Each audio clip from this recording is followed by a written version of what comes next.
নমো নমঃ সুপ্ৰভাতম শ্ৰীমদ ভগবত গীতামৃত আজি শ্ৰীমদ ভগবত গীতাৰ জ্ঞান বিজ্ঞান যোগ নামৰ সপ্তম অধ্যায়ৰ 20 সংখ্যক শ্লোকফাকি হৈছে এনেধৰণৰ কামৈস্তৈস্তৈৰিতা জ্ঞানঃ प्रपद्यन्ते न्यदेवतः तं तं नियममास्थाय प्रकृत्या नियतः स्वया। এই বিশিষ্ট শ্লোকফাকিৰ বক্তা হৈছে শ্ৰীমদ ভগৱত শ্ৰীকৃষ্ণ। শ্লোকফাকিৰ অসমীয়া অৰ্থ হৈছে এনেধৰণৰ বৈষয়িক কামনা বাসনাই যিসকলৰ বিচাৰ বুদ্ধি অপহৰণ কৰি নিয়ে তেওঁলোকে দেৱতাসকলৰ ওচৰত শৰণাপন্ন হৈ নিজ নিজ প্ৰকৃতিৰ নিয়ন্ত্ৰণ অনুসাৰে বেলেগ বেলেগ বিধিৰে দেৱতাসকলৰ পূজা অৰ্চনা কৰে বুলি ইয়াতে ভগৱান শ্ৰীকৃষ্ণই সখা অৰ্জুনৰ আগত এই বিশিষ্ট শ্লোকফাকিৰ অৱতাৰণা কৰিছে।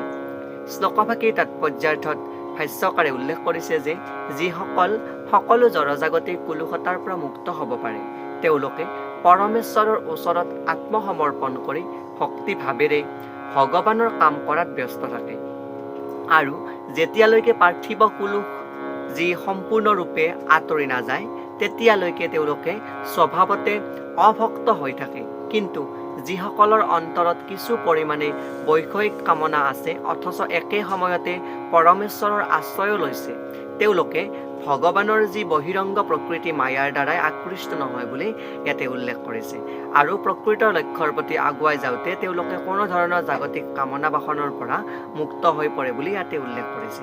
আৰু এই প্ৰসংগত শ্ৰীমদ ভগৱত মহাপুৰাণৰ 2য় স্কন্ধৰ 3য় অধ্যায়ৰ 10ম সংখ্যক মন্ত্ৰ বা শ্লোকৰ উপস্থাপন কৰিছে। সেই শ্লোকফাকি হৈছে এনেধৰণৰ অকামঃ সৰ্বকামো বা মোক্ষকাম উদাৰধি তীব্ৰেণ ভক্তি যোগেন যজেত পুৰুষং পৰম। অৰ্থাৎ কম বুদ্ধিৰ যিসকল লোকে পাৰমাৰ্থিক চেতনা হেৰুৱাই পেলাইছে তেওঁলোকে থিতাতে তেওঁলোকৰ বৈষয়িক কামনাসমূহ চৰিতাৰ্থ হোৱাৰ আশাত দেৱতাসকলৰ আশ্ৰয় লয়।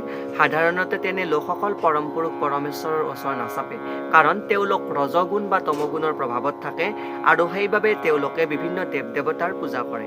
কিন্তু চৈতন্য চৰণামৃতত কোৱা উল্লেখ অনুসৰি